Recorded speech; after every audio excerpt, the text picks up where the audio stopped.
ॐ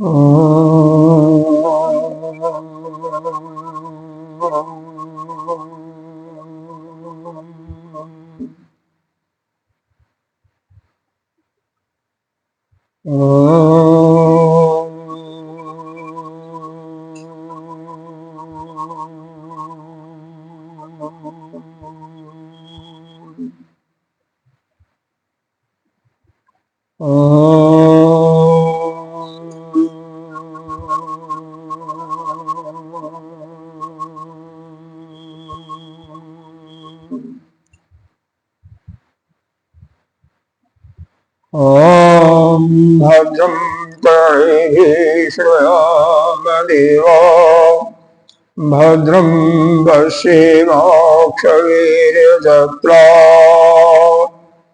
स्त्रैरङ्गैः तुष्टवांसस्तनूभिः व्यसेम देवहितं हृदयो। ओम शांति शांति शांति। ओम स्वस्ति न इंद्रो वृद्धश्रवाः स्वस्ति न पूषा विश्ववेदाः स्वस्ति न अस्ताक्षर्योऽरिष्टनेमि स्वस्ति नो बृहस्पतिर्दधातु। ओम शांति शांति शांति। शंकरं शंकराचार्यं केशवं बादरायणं सूत्रभाष्यकृतौ वन्दे भगवन्तौ पुनः पुनः। ईश्वरो गुरुरात्मेति मूर्तिभेद विभागिनी व्योमवद्व्याप्तदेहाय दक्षिणामूर्तये नमः। अखण्डमण्डलाकारं व्याप्तं येन चराचरं तत्पदं दर्शितं येन तस्मै श्रीगुरुवे नमः। अज्ञानतिमिरान्धस्य ज्ञानाञ्जनशलाकया चक्षुरुन्मीलितं येन तस्मै श्रीगुरुवे नमः। गुरुर्ब्रह्मा गुरुर्विष्णु गुरुर्देवो महेश्वरः गुरुः साक्षात् परं ब्रह्म तस्मै श्रीगुरुवे नमः। त्वमेव माता च पिता त्वमेव बन्धुः च सखा त्वमेव विद्या द्रविणं त्वमेव सर्वं मम देवदेव। गजाननं भूतगणाधिसेवितं अभेद्यजम्बो फलचारुभक्षणम् उमासुतं शोकविनाशकारकं नमामि विघ्नेश्वरपादपङ्कजम्। अनंत श्री विभूषित 1008 पंचायती महानिर्वाण अखाड़ा की वरिष्ठ श्रोतीय ब्रह्मनिष्ठ महामंडलेश्वर एवं उत्तर प्रदेश संत समाज की अध्यक्ष सदगुरुदेव भगवान के चरणों में कोटि कोटि नमन बंदन। निर्वाण पीठाधीश्वर अनंत श्री विभूषित 1008 पंचायती महानिर्वाण अखाड़ा की आचार्य श्रोतीय ब्रह्मनिष्ठ महामंडलेश्वर बीकानेर राजस्थान के राजगुरु स्वामी जी के चरणों में कोटि कोटि नमन बंधन। संतजन मातृशक्ति भक्तजन सबके अंतःकरण में विराजमान आत्म स्वरूप परमात्मा को नमन करते हुए आगे बढ़ते हैं। हम लोग अथर्ववेदीय मांडव्य उपनिषद के अलात शांति प्रकरण का चिंतन कर रहे हैं। हमने पीछे जो चिंतन किया था उसका सार यह था कि कोई भी वस्तु उत्पत्ति होती नहीं है। चित्त यानी जीव जो कुछ भाषी सत्ता यानी दैत भाव को देखता है या अपने से अलग देखता है, वह केवल कल्पित मात्र ही सत्ता है, प्रतिभाषित ही है, और वास्तव में उस ब्रह्म के अतिरिक्त कोई अन्य चीज है ही नहीं। अब यहाँ पर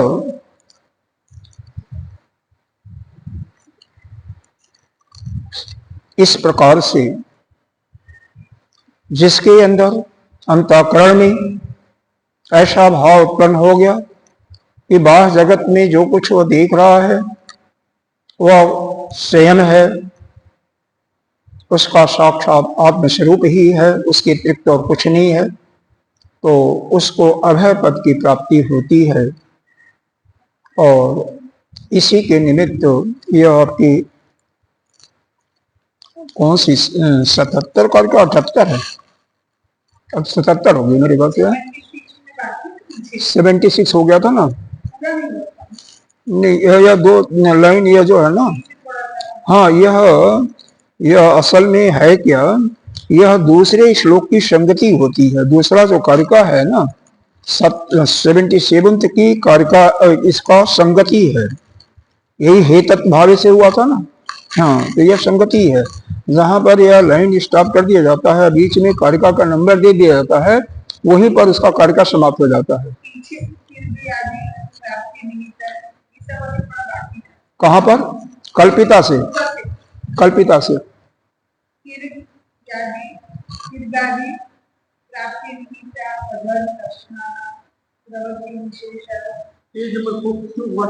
यह तो हो गया था ना, यह तो हो गया था। यह तो हमें देखो 3 प्रकार के हमारे धर्म अधर्म होते हैं, उत्तम, मध्यम और अधम। उत्तम जो यानी जिनके अंतर्गत जिनके जो धर्म ही करते हैं, ज्यादा धर्म होता है, पाप नहीं होता है, अधर्म नहीं करते हैं, उनको तिर्यकलोक की प्राप्ति होती है। जो मध्यम होते हैं, जिसमें पाप पुण्य यानी धर्म अधर्म लगभग बराबर होता है, उनको मनुष्य योनि की प्राप्ति होती है। और जो केवल पाप ही करते हैं, पुण्य बहुत ही क्षीण मात्रा में होता है, उनको तिर्यक योनि प्राप्त होती है। यह तो सब हो गया था, हाँ ये पूरा मेरे ख्याल से हो गया था, फिर भी हम आपको दोहरा देते हैं। तान उत्तम मध्यम, ताम उत्तम अधम, ताम उद्यम मध्यम अधम अविद्या परिकल्पिता, यह हो गया था, क्योंकि यह अधम हमने बाद में पढ़ा था ना, तो वो हमें ध्यान आ रहा है। अविद्या परिकल्पितम अन्यत एकम एव द्वितीयम आत्मतत्वम सर्वकल्पना वर्जितम जात न लभते न पश्यति तथा बालैः दृश्यमानम गगने मूलम विवेकी न पश्यति, यह सब हो गया था। तदा न जायते न उत्पद्यते चित्तम, यह सब हो गया था, फिर भी देख लीजिए कोई बात नहीं। यहां पर यह बताया जा रहा है, यह जो तीनों प्रकार के जो हेतु हैं, कौन? धर्म अधर्म उत्तम मध्यम और अधम प्रकार के, यह केवल अविद्या से ही ग्रसित होते हैं, अविद्या से युक्त होते हैं, इसी के कारण होता है। अब जिस समय पूर्ण हमारे यह जो हमारी एक भाषी सत्ता है ना, कल्पना या प्रतिभाषी सत्ता कहिए, एक अद्वितीय वह आत्म तत्व, उसे एकम एव अद्वितीयम द्वितीयम आत्म तत्वम, वह एक ही है, उससे अतिरिक्त दूसरा कोई नहीं है। उस आत्म तत्व का जिसको बोध हो जाता है, सर्व कल्पना वर्जितम, वह सभी कल्पनाओं को से सभी जितने भी प्रतिभाषित चीजें दिखाई देती हैं भाषित, सबसे वह क्या हो जाता है, उससे वह अपने को अलग कर लेता है ना, यानी उसका भाव उसके अंदर होता ही नहीं है। जात न लभते, वह नहीं दिखाई देता है उसको। एक बार जिसको ज्ञान प्राप्त हो जाता है कि हम ही वह सत्ता है, हमसे अतिरिक्त और कोई दूसरी सत्ता नहीं संसार में, एकम या द्वितीयम नास्ति, ऐसा बोध हो जाता है, तो वही समस्त प्राणियों में अपने ही आत्मा को देखता है। या समस्त आत्माओं को अपने अंदर ही देखता है तो उसको द्वैत का भाव बोध नहीं होता। ये कहने का मतलब कैसे, जैसे बाल ही दृश्यमानम, लड़कों के लिए, बच्चों के लिए आकाश में जो दृश्य दिखाई देता है वह मल से युक्त हो करके वह नीला इत्यादि दिखाई देता है, लेकिन विवेकी न पश्यति, लेकिन जो ज्ञानी होता है उसको आकाश का कोई रंग नहीं दिखाई देता है। उसी प्रकार से जो ज्ञानी होता है, अज्ञान जिसका निवृत्त हो गया, उसको इस संसार में द्वैत भाव कोई भी दृश्य दिखाई नहीं देता है। उसको सिर्फ अपना आत्मस्वरूप के अतिरिक्त और किसी चीज का अनुभव नहीं होता है। लेकिन जिसके अंदर विद्या है, बल का मतलब अविद्या है, उसी को इस संसार में द्वैत भाव को दृष्टिगोचर होता है। बस तथा न जाते न उत्पत्ति, इसलिए द्वैत भाव की किसी की उत्पत्ति ही नहीं है, किसी वस्तु की उत्पत्ति ही नहीं है। चित्तम देवाद्य कार्य उत्तम मध्यम फल रूपेण, उस समय चित्तम जो है, चित्त जो है, यह जो उत्तम मध्यम या अधम इन शरीरों में उत्पन्न नहीं होता है। क्यों? जिस समय ज्ञान हो गया तो उसके जो पूर्व जनित जो संचित कर्म होते हैं वह दग्ध हो जाते हैं, वह नष्ट हो जाता है। इसलिए उसका जो फल, यह पाप था, पुण्य था, वह सब कुछ समाप्त हो गया। इसलिए कोई भी निमित्त होता ही नहीं है, ऐसे शरीर का निर्माण नहीं होता है। न ही असत्य हेतु फलम उत्पद्यते बीजाद भाव ईसस्यादि, जैसे कोई दग्ध बीज है, अन्न का कोई बीज है और उसको अगर बोइए खेत में तो कोई फल उत्पन्न नहीं होगा, अंकुर ही नहीं लगेगा। उसी प्रकार से जिसके बीज दग्ध हो जाते हैं, जिसके कर्मों के बीज दग्ध हो जाते हैं, उसके कोई फल की उत्पत्ति नहीं होती है। अब यहाँ तक इसके बाद 77वें कर्का का यहाँ पर संगति देती है। हेतु अभावे चित्तम न उत्पद्यत इति, मतलब जब कोई कारण नहीं होता है किसी कार्य का तो कोई कार्य उत्पन्न नहीं होता है। इसीलिए जब अधम, उत्तम, मध्यम और अधम, यह तीनों जो कारण हैं यह नष्ट हो जाते हैं, कारण ही नहीं होता है, तो न उत्पद्यते, तो कोई भी चित्त उत्पन्न ही नहीं होता है, यानी कोई दृश्य उत्पन्न नहीं होता है। सा पुनः अनुपत्ति चित्तस्य की ईदृशम उच्यते, फिर वह चित्त की अनुपत्ति, जो उत्पत्ति तो ठीक है, अनुत्पत्ति कैसे होती है, चित्त कैसे नहीं उत्पन्न होता है, इस पर यह 77वीं कर्का कही जा रही है। अनिमित्तस्य चित्तस्य या अनुत्पत्ति समाद्य अजातस्यैव सर्वस्य चेतदृशम ही तद्यतः। देखो, निमित्तस्य, अनिमित्तस्य, निमित्त मतलब कारण, जब आ गया उसके पहले तो कारण जिसका शून्य हो गया, यानी कोई कारण नहीं है। किसका? देखो, इसमें भी खष्टी है, फिर चित्तस्य में भी खष्टी है, तो दोनों एक साथ है, दोनों एक दूसरे के लिए कहते। चित्तस्य अनिमित्तस्य हो जाएगा, मतलब चित्त के कारण रहित होने के बाद क्या होता है, यानी कारण निमित्त जब शून्य हो जाता है, न अनुपत्ति समाद्या, कोई उत्पत्ति नहीं होती। किसकी? समा अद्या, सम कहते हैं, पीछे बताया गया था, इसका अर्थ होता है निर्विशेष। अद्वय का मतलब अजात, यानी अद्वैत, तो समाद्वय का मतलब हो गया निर्विशेष अद्वैत। तो उस समय किसी द्वैत की उत्पत्ति नहीं होती है, और चित्त कैसे रहता है आपका? अद्वैत और निर्विशेष ही रहता है। वह क्या स्थिति है वास्तव में? यहाँ पर यह चित्त जो कहा गया ना, यह अपने आत्मा के लिए है। निर्विशेष और अद्वैत क्या है? अपना आत्मा है। तो अपने आत्मा के अंदर किसी विषय का अभाव है, तो आत्मा निर्विशेष है और अद्वैत है। उसके एक के अलावा पीछे ऊपर बता दिया गया था, एकम व द्वितीयम नास्ति, उस एक के अतिरिक्त दूसरा कोई नहीं है। यह जो जीव भाव में जो नाना प्रकार के जीवों की आपको आभास होता है, यह भी केवल अज्ञान के कारण है, क्योंकि जीव एक ही है, अलग अलग नहीं है। हमें क्या मालूम होता है कि हम अलग, आप अलग, आप अलग, लेकिन सबके अंदर की आत्मा तो एक ही है ना। असल में जीव की कोई सत्ता नहीं है। जीव मालूम कैसे होता, हमें प्रतीति इसलिए होता है कि जो आपका अंतःकरण है, जैसा जिसका अंतःकरण है, वह जो आत्मा का जो प्रतिबिंब है उसके अंदर उसी प्रकार से होता है। तो उन्हीं लक्षणों के साथ, उन्हीं संस्कारों के सहित वही जो आत्मा है वैसा ही बन जाता है, वही परमात्मा उस रूप में दृष्टिगोचर होता है। इसीलिए अलग अलग उसको हम जीव के नाम से कहते हैं। वास्तव में जीव की कोई सत्ता नहीं है, लेकिन अब हमारे अंदर, चित्त के अंदर अलग संस्कार है, आपके अंदर है, इनके अंदर, सबके अंदर अलग अलग संस्कार हैं।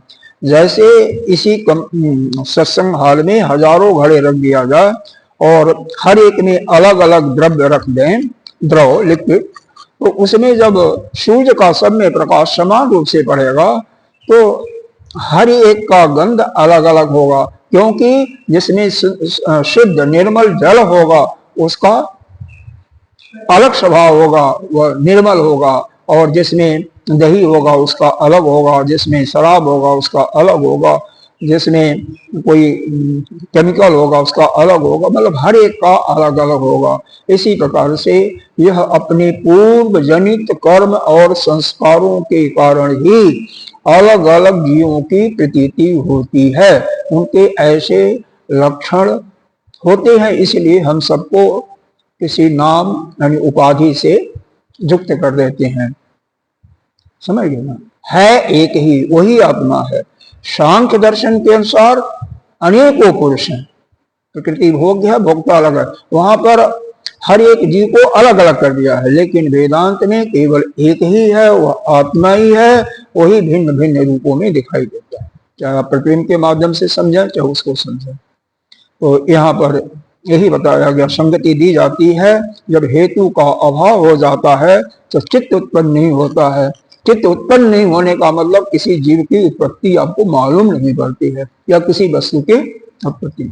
स पुनः पुनः अनुपत्ति चित्तस्य, तो पुनः चित्त की जो अनुत्पत्ति होती है, जो चित्त आपको नहीं दिखाई देता है, वह कैसा होता है, फिर कैसा होता है? तो इस पर कहती है अनिमित्तस्य चित्तस्य, यानी जिसका चित्त का कारण ही शून्य हो जाता है तो उसकी उत्पत्ति नहीं होती है।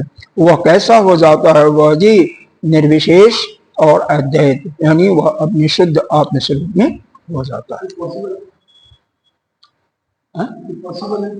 क्यों नहीं? अरे हजारों ऋषि मुनि हो गए हैं ज्ञानी, वास्तव एक थोड़ी है। जब एक नहीं, एक भी कोई हो जाता है, एवरेस्ट के शिखर पर एक व्यक्ति भी चढ़ गया तो दूसरे का भी पॉसिबिलिटी हो जाती है। यहां पर तो हजारों ऐसे उदाहरण हैं। राजा जनक का उदाहरण है, गुरु वशिष्ठ है, एवं कालभूषणी को ज्ञान हो गया था, फिर दूसरे उसमें ज्ञानी हो गए थे। अरे एक हजारों हैं। अभी आज के युग में अनेकों महात्मा ज्ञान से युक्त हैं। अखंडानंद स्वामी अखंडानंद जी बड़े ज्ञानी थे। उड़िया बाबा चित्त है क्या? चित्त जीव के लिए कहा जा रहा बाबा, मन के लिए, क्योंकि विषयों के साथ मन जाता है, उसी को यहाँ पर चित्त बारंबार कह करके आप कंफ्यूज हो रहे हो।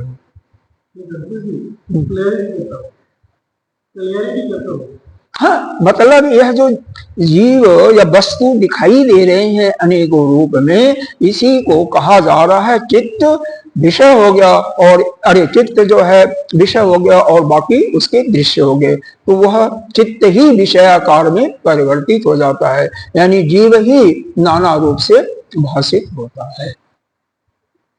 अब जैसे कितने हैं? 6 हैं यहाँ पर, 6 है ना, तो 6 नहीं एक ही है। और यही नहीं है, जितने भी वस्तु इत्यादि दिखाई दे रहा सब भी वही एक ही सत्ता है, ब्रह्म। इसका मतलब आपके श्रुति वाक्य पर आपका दृढ़ विश्वास अभी नहीं हुआ। अगर यह विश्वास होता तो आत्मा के चित्त आप कैसे अब कर सकते थे? भाई यहां पर तो कोई है ही नहीं है। प्रलय काल के पहले भी वही एक ही था, अभी भी वही है, बाद में प्रलय के बाद भी वही रहेगा। महाप्रलय हो प्रलय हो एक ही है। अगर यह सभी को ज्ञान हो जाते, युद्ध युद्ध कहाँ से होगा, ये तो लीला कहाँ से होगी, और लीला नहीं होगी तो मजा कैसे आएगा। नहीं तो दिखाई दे रहा ना, कुछ नहीं, एक ही है, ये तो चलता रहेगा, कोई नहीं। अच्छा ठीक है, धीरे धीरे अनुभव हो जाएगा आपको भी। हाँ, अजात सर्वस्व चित्त दृश्यम ही तद्गतः, अर्थात यह जो कुछ आपका दैत भाव दिखाई दे रहा है सब चित्त का ही दृश्य है, और वह कैसा है, अजात है, यानी अद्वैत है। सब कुछ जो है केवल अद्वैत है, नाना प्रकार के जीव नहीं है, नाना प्रकार के चित्त नहीं, बल्कि चित्त एक ही है, उसके दृश्य बहुत हैं, और केवल अविद्या के कारण ही यह नाना प्रकार के दृश्य में वह चित्त भाषित हो रहा है। इसका भाष्य देखें, परमार्थ दर्शनेन निरस्त धर्म अधर्माक्षो। देखो, जब जिसको परमार्थ दर्शन मतलब जिसको यथार्थ तत्व का ज्ञान हो जाता है, यथार्थ तत्व का ज्ञान हो जाता है, निरस्त धर्म अधर्मख्या, उसके धर्म अधर्म जो उत्पत्ति निमित्तस्य, जो इस जीव के जड़ और चेतन के उत्पत्ति के कारण है, चित्त के जो यह नाना प्रकार के जड़ और चेतन उत्पत्ति के कारण है, वह नष्ट हो जाता है, वह नहीं दिखाई देता है। उसी को कहते हैं मोक्ष आख्यान उत्पत्ति, कि मोक्ष हो गया उसका, और उसी को मोक्ष की अनुत्पत्ति कहते हैं। मतलब जिस चित्त में कोई भी दृश्य नहीं दिखाई देता, कोई द्वैत भाव ही नहीं दिखाई देता है। क्यों नहीं दिखाई देगा? क्योंकि वह चित्त के जो दृश्य बनते हैं उसका कारण क्या? धर्म अधर्म, और जब धर्म अधर्म ही समाप्त हो गया, वह कारण ही शून्य हो जाता है, तो कोई दृश्य उसको बनता ही नहीं। वह भी क्या होता है? वही मोक्ष संज्ञक हो जाता है। वह सर्वदा निर्विशेष, सर्वावस्थासु सभी अवस्थाओं में समान रूप से निर्विशेष और अद्वैत होता है, यानी वही एक ही आत्मा है सभी के अंतर्गत, जो कि निर्विशेष है और अद्वैत है। दो प्रकार के हो गए, एक जीव हो गया, और जीव जो अविद्या से युक्त है जीव, और जिसकी अविद्या से युक्त अविद्या समाप्त हो जाती है वही निर्विशेष अद्वैतात्मा बन जाता है। वह कहीं अलग नहीं जाता है, क्योंकि क्या वैसे तो आपके वेदांत में क्या बताया गया है? यह प्रतिबिंब मात्र है। जीव जो है एक प्रतिबिंब है, किसका? उस आत्मा का ही। और जैसे ही उसका कर्तृत्व भोक्तृत्व भाव की ग्रंथि जो है ज्ञातृत्व की समाप्त हो जाती है, वैसे ही अपने शुद्ध रूप में आ गए, बस अविद्या गई। देखो, एक सूत्र से समझिए आप इसको। शुद्ध चैतन्य वह केवल चैतन्य है। वह कौन है? वही निर्गुण निराकार परब्रह्म है, ठीक। और वही चैतन्य प्लस माया हो गया, यानी माया उपहित चेतन, वही ईश्वर या नारायण कहिए या भगवान कहिए। और वही शुद्ध चैतन्य ही है, उसमें अविद्या से युक्त हो गया तो ही जीव हो गया, बस है कुछ नहीं। और जैसे ही अविद्या का निराकरण हो गया, मतलब जीव चैतन्य प्लस अविद्या माइनस अविद्या, तो इज इक्वल टू क्या हो जाएगा? चैतन्य, यानी शुद्धात्मा हो गया। यही यहाँ पर बताया जा रहा है कि अविद्या का निराकरण होते ही वह शुद्ध चैतन्य के रूप में हो जाता है, यानी आत्मस्वरूप में हो जाता है। तो उसके अंदर धर्म अधर्म सबका कारण जो है यह समाप्त हो जाता है। इसके शब्दों में जाइएगा तो आपको कुछ नहीं समझ में आएगा।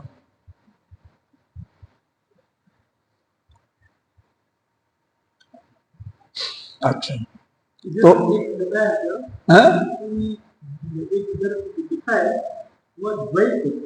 भाई देखो, हिंदी छोड़ दो, इसमें बताइए आप संस्कृत में क्योंकि हिंदी की ऐसे इसकी व्याख्या की गई है, वह मेरे बस का नहीं है। जो संस्कृत का अर्थ है वह मैं साफ साफ बता रहा हूं आपको। और इसका जो मुख्य जो इसका सिद्धांत ही है कि यह जो जगत हमें द्वैत दिखाई दे रहा है वह वास्तव में अविद्या के फलस्वरूप दिखाई दे रहा है।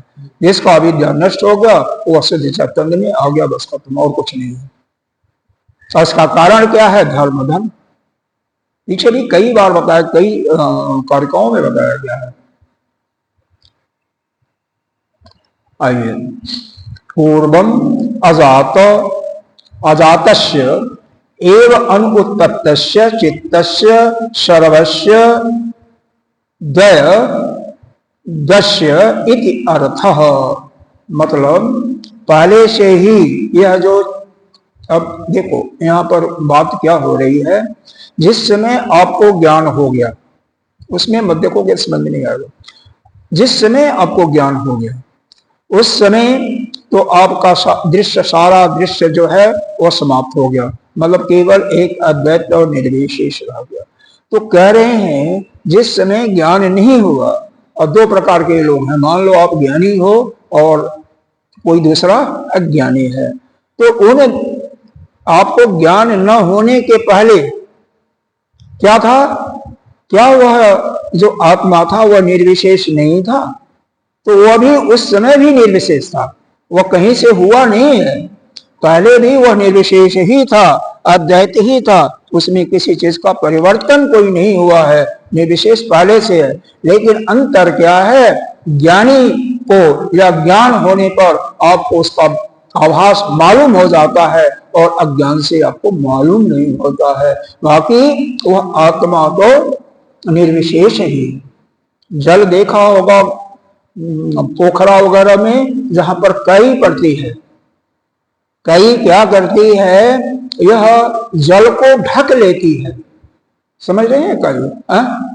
और वही काली जो है विक्षेप रूप में ऐसा जब हो जाता है कि आपको ऊपर से मालूम नहीं होता यहाँ गहरा है या नहीं गहरा है, और धड़ाम से आप उसमें जाते हैं तो गिर पड़ते हैं, डूब भी सकते हैं।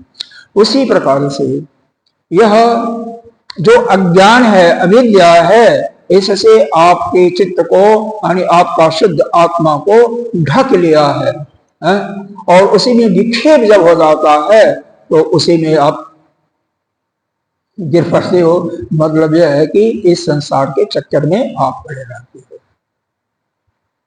और वह है आप शुद्ध आत्म स्वरूप ही हो, इसमें कोई दो राय नहीं है। लेकिन आप भ्रम से कहिए या अविद्या से आपका चित्त वह शुद्ध सत्य स्वरूप ढका हुआ है, वह ज्ञान ढका हुआ है। जिस समय सत्संग के माध्यम से श्रवण मनन और निध्यासन से वह विक्षेप दूर हो गया, अविद्या दूर हो गई, उसी समय आप शुद्ध रूप में आ जाते हो, सब कुछ नहीं। तो पहले भी थे और ज्ञान होगा तो भी वही रहोगे, अंतर यह होगा अभी जब तक अज्ञान है आपको अपने शुद्ध चेतन का बोध अनुभव नहीं होता, और ज्ञान होने के बाद अनुभव हो जाएगा, बस इतना ही अंतर है। हाँ, और ये बहुत अंतर है, कहने के लिए थोड़ा सा नहीं। यस्मात् प्रागपि विज्ञान चित्त दृश्यम तदद्वयम अद्वयम तत् अद्वयम जन्म च तस्मात् अजात सर्वस्य सर्वदा चित्तस्य समादय। समादय का फिर वही आ जाएगा, सम का मतलब निर्विशेष और अद्वय।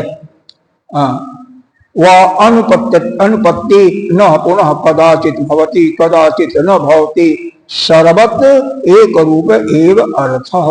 क्योंकि बोध होने के पहले भी यह जो द्वैत और जो जन्म चित्त का जो दृश्य था वह संपूर्ण अजात चित्त की अनुपत्ति ही दिखाता है। यानी चित्त की अनुपत्ति, यानी आपके समक्ष जो दृश्य दिखाई दे रहे हैं वो वास्तव में है नहीं, वह अनुपत्ति मतलब है ही नहीं है, उनकी अनुपत्ति ही शो कर रहा है। तो प्राग माने ज्ञान, विज्ञान, इसका अर्थ भी दिया है विज्ञान चित्त दृश्यम। तो ज्ञान होने के बाद विज्ञान का यहाँ पर अर्थ लगा लीजिए कि आत्मा को, शुद्ध आत्मा को, वह चित्त दृश्यम, उसके सामने जो चित्त का दृश्य होता है उस आत्मा के से तद तद अध्ययन, वह आत्मा कैसा है? अध्यय है।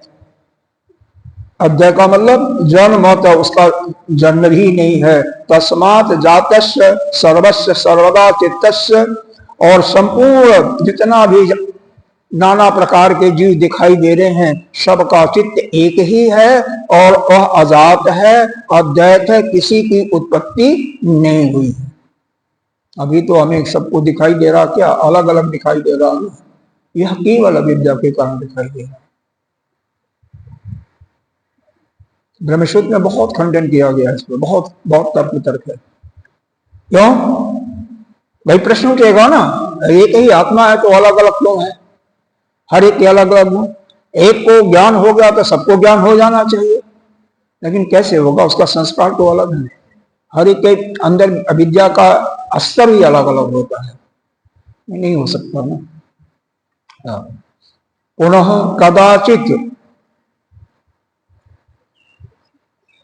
कदाचित अभवति, कदाचित न भवति, मतलब तात्पर्य है कि वह चित्त कभी उत्पन्न नहीं होता है, वह आत्मा एक जैसा ही हर समय रहता है। ऐसा कभी हो ही नहीं सकता है कि दैत दिखाई दे, यानी किसी वस्तु की उत्पत्ति हो, हमेशा एक रहता है। बस सीधी सी बात समझिए, जितने भी कार्य हैं सब में यही है कि आत्मा एक है। हमें जो यह दैत दिखाई दे रहा है वह केवल अविद्या के कारण दिखाई दे रहा है। अगर व्यवहार में ले रहे हो तो उसको प्रतिभाषिक सत्ता, जैसे रस्सी पर सांप दिखाई दे रहा है, वो दिखाई दे रहा है व्यवहार में, तो उसको आप व्यवहारिक के रूप में ले सकते हो। और केवल अध्यास हो रहा है, वो अपने देख भी नहीं रहे हैं सपने में कोई चीज, उसको प्रतिभाषिक सत्ता कह दीजिए, बस ऐसा है, वही चीज है। यथा उक्तेन, अब फिर संगति अगले श्लोक की ले रहे हैं, अगले कारका की। न न्यायेन जन्म निमित्तस्य दस्य अभावात्, जो ऊपर आपने न्याय लिया, क्या लिया? कि इस जन्म के हेतु भूत दैत का, जब का जन्म का कारण है, यह जो संसार दैत का है, इसका कारण क्या है? उत्तम, मध्यम और अधम। यह जो पाप पुण्य है, उत्तम, मध्यम, अधम, इसका कारण दैत के जन्म का यही है। जीव के जन्म का कारण हम यही मानते हैं। तो इसका अभाव जब हो जाता है तो क्या होता है? जब आपका पाप पुण्य, यही तो बताया जा रहा है ना कि अविद्या से यह सब समाप्त हो गया। जो आपका इकट्ठा था, चाहे पाप था चाहे पुण्य था, सब समाप्त हो गया अविद्या के जाते ही। देर नहीं लगती, जैसे अविद्या गई तैसे वह सब समाप्त हो गया। जब वह समाप्त हो जाता है तो द्वैत भाव समाप्त हो गया, और द्वैत भाव समाप्त हो गया तो शुद्ध आप आत्म चैतन्य बन गए, यानी शुद्ध अपने स्वरूप की स्थिति हो गए। तो अभय पद की प्राप्ति होती है, इसीलिए इसी का वर्णन किया है। बुद्धवा अनिमित्तताम् सत्याम हेतु पृथक न अपनुवन भीत शोकम तथा कामम अभयम पदम अश्नुते। देखो, बुद्धवा जान करके, किसको जान करके? अनिमित्ताम, निमित्त कहते हैं कारण को ना, जो जन्म का हेतु है। अनिमित्तम मतलब निमित्त शून्य, तो निमित्त शून्य को जान करके, किसको? वह जो सत्याम, यह जो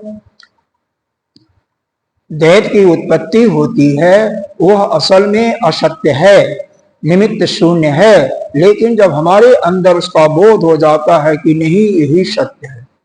क्यों सत्य होता है? हम ऐसा देखते हैं व्यवहार में तो सत्य हमें दिखाई पड़ने लगता है, और एक दिन का नहीं, बहुत दिनों से देख रहे हैं।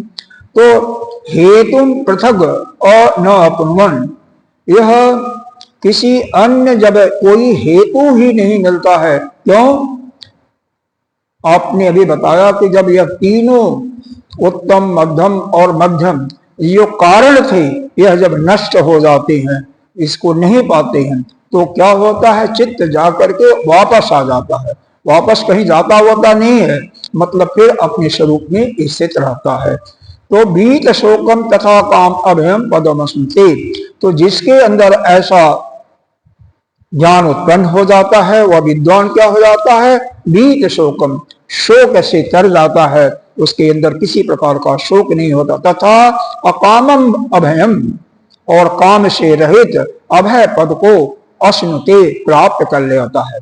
काम कामम अभयम, वह काम से अकाम तथा अकामम, और लगाना पड़ेगा, संधि है, तथा अकामम, अकाम होकर के, यानी सारी कामनाएं मिट जाती हैं। इसी आधार पर यह जो अकाम शब्द लिखा है, गीता जी के 15वें अध्याय में लिखा हुआ है कि बिना अकाम हुए मोक्ष की प्राप्ति हो ही नहीं सकती है। भगवान के अपनी मुख से अर्जुन को सुनाया है। पहले संसार से बिल्कुल अकाम होना ही पड़ेगा। योग दर्शन में बताया गया है, क्या बताया गया है,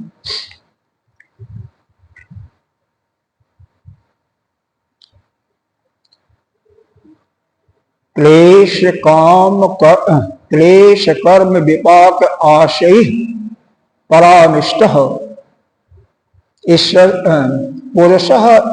पुरुष विशेष ईश्वर, मतलब वह पुरुष, वह जीव जिसके अंदर या जिस जीव के अंदर जिस समय क्लेश मिट गए, काम मिट गया, और क्या मिल गया, कर्म का फल, विपाक कहते हैं कर्म का फल, कर्म मिट गया, कर्म का फल मिल गया। आशय, आशय का मतलब यह आपका वासना जो है, वासना मिट गई, आपकी सारी वासनाएं मिट गई, या जो आपका क्या कहते हैं इसको, संस्कार मिट गया। संस्कार और विकार को ही हम कहते हैं आशय। तो जब यह संस्कार और विकार और संस्कार और यह जो कामना है, यह पूर्ण रूप से, या वासना कहिए, पूर्ण रूप से समाप्त हो जाती है, तो इसी के समाप्त होते ही कर्म भी समाप्त हो जाता है। कर्म, वासना और क्लेश, क्योंकि क्लेश ही इन सब का कारण है। क्लेश किसके कारण से होता है, अविद्या के कारण से ही होता है। क्लेश की परिभाषा शायद आपको बताया था, 5 बताया गया है, अविद्या, अस्मिता, राग, द्वेष, अभिनिवेश, ये योग दर्शन में बताया गया है। इसका मुख्य कारण अज्ञान ही है, अविद्या ही है। तो जब तक अविद्या नहीं मिटेगी, तब तक यह काम, यह वासनाएं जो हैं, कर्म, कर्म का फल देने वाले हैं, क्योंकि कोई भी कर्म करोगे तो उसका फल निश्चित रूप से मिलेगा। कहते हैं हजारों जोनी तक भी किसी जोनी में वह कर्म कर्ता को वह पहचान लेता है। जो पिछले हजारों जोनी में किसी जोनी में किया होगा, जब, क्योंकि हर एक कर्म का फल हर एक जोनी में आप नहीं भोग सकते हैं। जैसे मछली की जोनी है, उसमें आप जो मछली जो खा सकती है, जो भोग कर सकती है, जो इंजॉयमेंट, वही आप भोग सकते हो। पक्षी के जोनी में आएगा तो आपके उड़ने की शक्ति आ जाएगी, वही शक्ति आती है हर जोनी में जो उस जोनी के लिए उपयुक्त होता है। मनुष्य जोनी में आए हैं तो मनुष्य जोनी में जो आप भोग सकते हैं वही वह प्रारब्ध के रूप में आता है। दूसरा प्रारब्ध आपको नहीं दिया जाएगा। देव योनि है, ईश्वर देव योनि, देव जोनी, हाँ, उसका क्या पीछे बताया गया था। वैसे तो सब असत्य है, पहली बात मान लीजिए, सब असत्य है, लेकिन देव जोनी कैसे होती है, जो केवल पुण्य करता है। पाप जिसके है ही नहीं है, जिसके 99% पुण्य ही है, वही देवता बनता है बस। तो देव जोनी में उसके लायक जो उसके संस्कार होंगे, संस्कार क्या भोग होंगे, वह भोग ही वहां पर जाएगा, वही भोग भोगेगा वो। अब जैसे कई ऐसे परिवार होते हैं वहां पर आप निम्न कोटि के कार्य नहीं कर सकते हो, लज्जा के कारण या समाज के डर के कारण। तो वह जो भोग होगा जो नीचे निम्न जाति में आप भोग सकते हो वह आपके अंदर नहीं आएगा, वह प्रारब्ध के रूप में नहीं आएगा। जब कभी निम्न जाति में जन्मेंगे या निम्न अन्य जोनि में तब वो आएगा। तो जिस जोनि में जिस श्रेणी में आप जा रहे हैं उसके अनुकूल जो आप भोग सकते हो, अगर कर्म का अवशेष उसका है तो उतना ही आपको भोग के रूप में दिया जाएगा, प्रारब्ध के रूप में।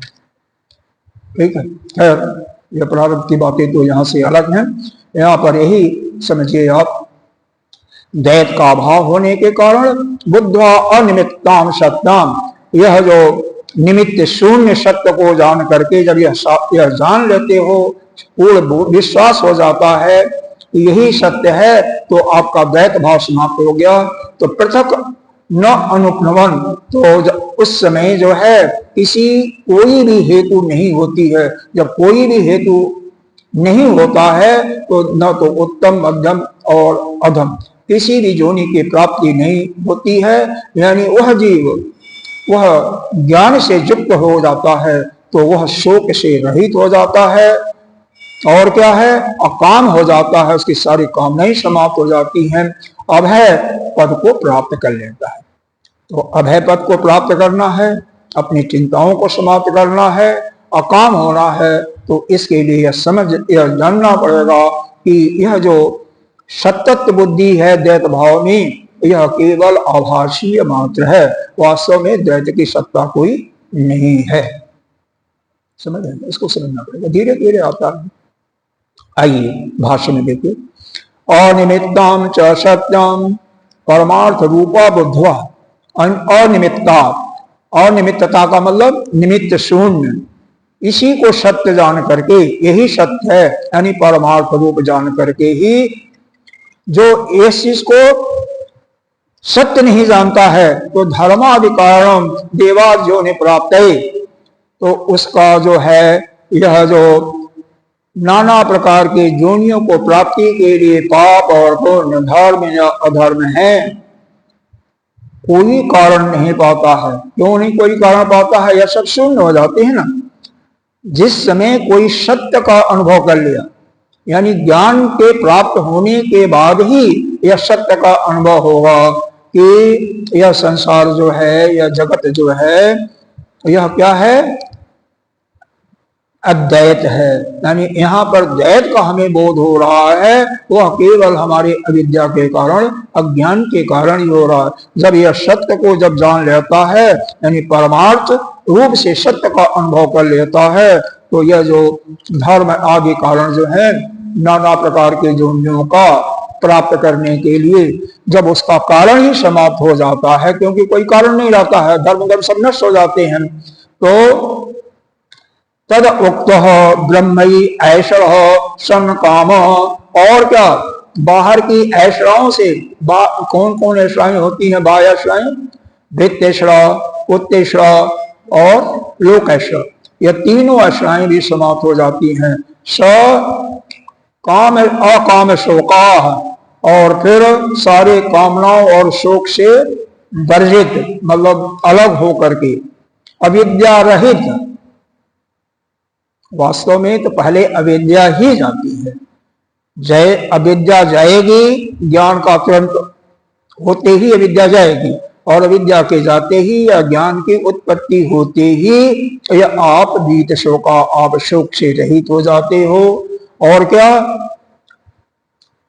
अकाम भी हो जाते हो और अभय पद को प्राप्त करते हो। जब तक यह आपके पास रहेगा, क्या रहेगा? अविद्या रहेगी। अविद्या से ग्रस्त हो, अज्ञान से ग्रस्त हो, जब तक सत्य जो कुछ आप दिखाई दे रहा है वह सत्य यथार्थ रूप में नहीं दिखाई दे रहा है, लेकिन प्रतिभाषित सत्ता के रूप में दिखाई दे रहा है।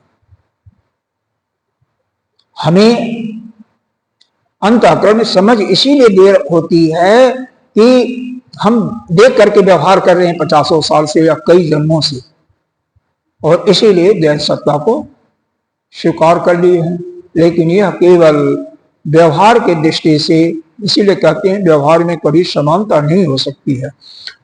जैसा योग्य जो है उसके अनुसार ही हमें व्यवहार करना चाहिए, लेकिन तत्व के दृष्टि से, परमार्थ दृष्टि से, विचार के दृष्टि से, यथार्थ के दृष्टि से सभी के अंदर एक ही है। यानी हमारी ही आत्मा सभी के अंदर है और सबकी आत्मा हमारे अंदर है। तो जैसे ही आपको ज्ञान होता है यह धर्म अधर्म सब समाप्त हो जाता। पीछे आया नहीं था कि धर्म अधर्म से ही शरीर की उत्पत्ति होती है और शरीर से ही धर्म अधर्म की उत्पत्ति होती है। प्रश्न यह था कि कौन पहले उत्पन्न हुआ, तो क्या उत्तर दिया था, अनादि काल से चला आ रहा। तो फिर यह हुआ अनादि काल से भी नहीं है, बल्कि वास्तव में कुछ है ही नहीं। यह केवल उस परमार्थ तत्व का दर्शन करने के निमित्त रूप से यह बताया गया, क्योंकि सृष्टि उत्पन्न वास्तव में तो नहीं है, लेकिन सृष्टि की उत्पत्ति बता करके ही, या जीव की उत्पत्ति बता करके ही परमात्मा को हम अलग करके विलक्षण करके फिर उसको दर्शाएंगे, नहीं तो कैसे उसको अनुभव हम करेंगे। जब यह जीव होंगे ही नहीं तो उस परमात्मा को कैसे आप समझोगे। तो इसलिए, और वास्तव में अब विद्या भरा पड़ा हुआ है और अविद्या के कारण हमें सब सारा अधर्म भी कर रहे हैं, धर्म भी कर रहे हैं। जब अधर्म धर्म कर रहे हो तो निश्चित रूप से तब तक अविद्या रहेगी, तब तक आपका इस 84 लाख दुनिया में आना जाना लगा रहेगा। इसीलिए सबसे पहले क्या करना चाहिए, देखो कर्म से 3 चीजों की प्राप्ति होती है। आयु कर्म के फल स्वरूप है, कर्म का विपाक के अंदर आता है। और क्या है, जीव की उत्पत्ति, जीव की मतलब जाति, जाति का मतलब उत्पत्ति होती है, पुनर्जन्म होता है, आयु होगा और भोग। तो जाति में जितना भी काम करो, जब तक ज्ञान नहीं होगा तो पुनर्जन्म होगा ही होगा, इसको कोई रोक नहीं सकता है। रह गया आयु के लिए, आपके पास दृष्टांत है, कई विषय बहुत ज्यादा नहीं लेकिन कुछ अपवाद स्वरूप आयु बढ़ी है। जैसे शंकराचार्य जी की आयु बढ़ी है, 16 साल से 32 साल हुई है, कई लोगों की बढ़ी है, बढ़ सकती है। जितने भी कष्ट देने वाले, दुख देने वाले कर्मों के फल होते हैं, उनका भी विनाश अगर पूर्ण रूप से नहीं होता तो कम तो निश्चित रूप से होता है। अगर नहीं होता तो हमारा वेद का पूर्ण मीमांसा बिल्कुल झूठा हो जाता, असत्य हो जाता, तो वेद ही हमारा असत्य हो जाता। तो इसलिए जो भी जितने भी अनुष्ठान का वर्णन किया है, यज्ञ दान का वर्णन किया है, तब का वह सब करने से निश्चित रूप से हमारे कष्ट दूर होते हैं। यहाँ के कौन मंत्र है,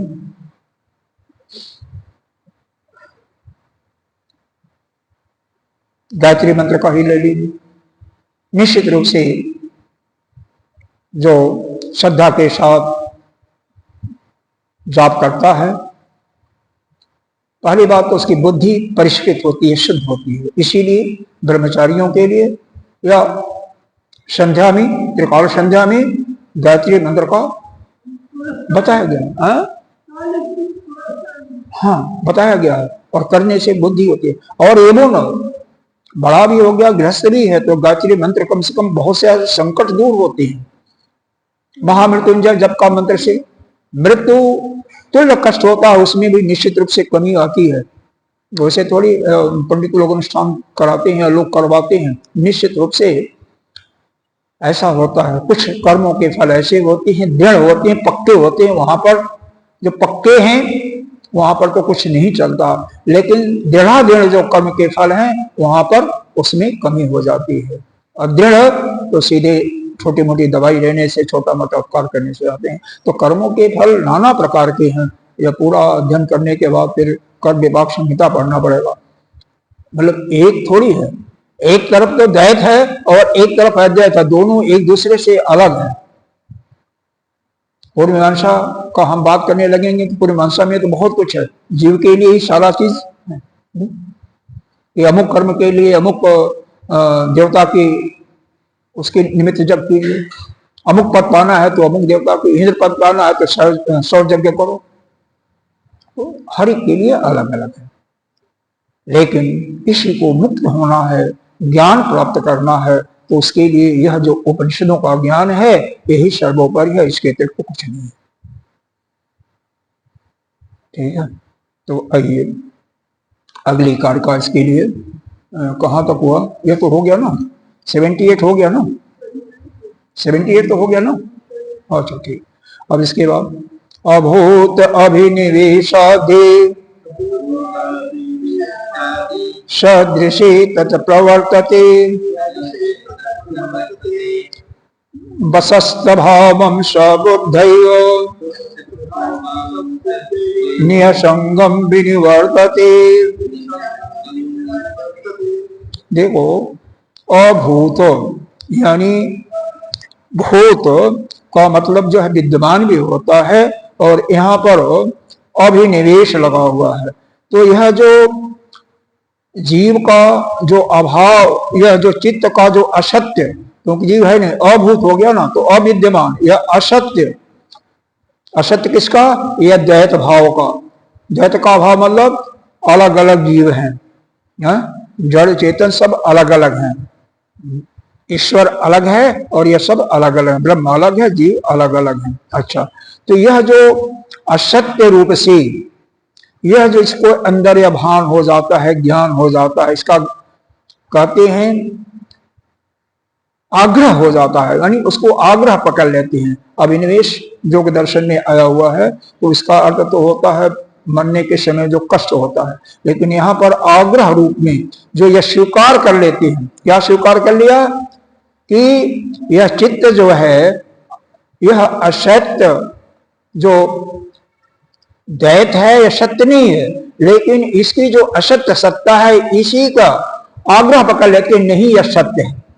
यानी द्वैत भाव ही जिसको सत्य दिखाई देने लगता है, तो वह चित्त उनका उसी प्रकार के विषयों में युक्त हो जाता है। जिस विषय की आप के अंदर, चित्त के अंदर, चित्त का मतलब मन समझिए, क्योंकि चित्त के अंदर तो संस्कार होते हैं, मन ही इंद्रियों के साथ जाता है, इंद्रियां ही विषय में जाती हैं, और जब मन उसके साथ जाता है तो उसका बोध बुद्धि में जाता है, और बुद्धि फिर निश्चय करती है। तो वहां पर उसके आग्रह से, यानी आपका यह द्वैत संसार असत्य है, मिथ्या है, तो मिथ्या जनित द्वैत भाव में जिसने जो आग्रह कर लिया कि नहीं यही सत्य है, तो उसी के अनुरूप जिस भाव का उसके अंदर समावेश हुआ, जो चित्त में उसके भाव आया, उसी के अनुसार उसको यह संसार दिखाई देता है। उसी प्रकार के वो विषयों में उसकी इंद्रियां प्रवृत्त होती हैं। जैसे किसी ने देखा, अब शराब ले लीजिए, किसी के चित्त में है कि नहीं ये शराब बहुत अच्छी चीज है, उसके अंदर भाव है ना, तो उसका मन उसी में जाएगा, उसकी इंद्रियां उसी में जाएंगी, उसी के अंदर कर्म करेगा, उसको करेगा, अपना वह करेगा। किसी का चित्त चला गया, नहीं हमें तो सत्संग करना, भगवान का कीर्तन करना है, तो चित्त उसमें जाएगा।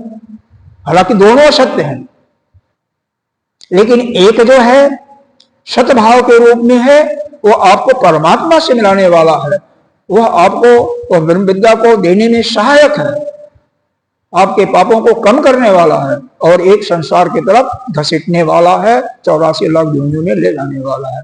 तो कम से कम अपने बुद्धि को तो हमें परिष्कृत पहले करना पड़ेगा ना, क्योंकि उस बुद्धि के कारण से ही हम संसार की तरफ जाते हैं और परमात्मा की तरफ।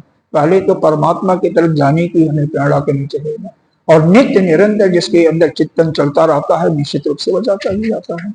और देखिए, तो वस्तु अभावम सबुद्धि, जब अभाव का पूरा पूरा बोध हो जाता है जिसके अंदर, उससे वह फिर चित्त निशंग होकर के लौट जाता है। मतलब फिर एक बार जब आपको ज्ञान हो गया तो फिर चित्त विषय में नहीं जाता है। जब तक हमारे अंदर यह विचार होता है कि जो संसार दिखाई दे रहा है यह सत्य है, द्वैत भाव जब तक हमें सत्य दिखाई देता है, तभी तक चित्त उन विषयों में जाता है जिसमें हमारी सत्य बुद्धि होती है। और जिस समय हमें सत्संग के माध्यम से, स्वाध्याय के माध्यम से, गुरु के उपदेश से यह आभास हो गया कि नहीं, यह जो संसार है यह झूठा ही है, मिथ्या ही है। उस समय चित्त के सामने कोई वस्तु नहीं होती है कि चित्त वहां जाता ही नहीं है। वह समझ लिया कि जो भी दुनिया है या जगत है वह असत्य ही है, मिथ्या है। तो इस कारका का यही अर्थ है। ये भाष्य में 2 लाइन में है। जस्मात् भूत अभूत। जस्मात् देखो संधि करने में थोड़ा सा यहाँ पर सतर्क रहना पड़ेगा। अभूत, जस्मात् अभूत भूताभि अनिवेशाद असति दे। यह जो अभूत यानी जो असत्य, जो दैत का भाव है, इसका जो आग्रह है वह वास्तव में क्या है? असति, असत्य ही है। और जब इसका अस्तित्व का निश्चय भूता भी निश्चय हो जाता है तो क्या होता है? अभूता निवेश है। तो यह हमें निश्चित हो जाता है कि यह असत्य में ही हमारा आग्रह हो गया है। तो तस्माद, तब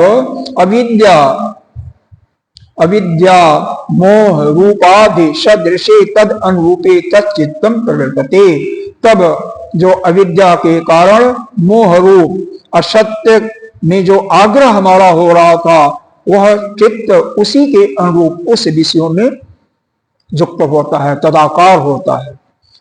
तस्य द्वयस्य वस्तु अभाव।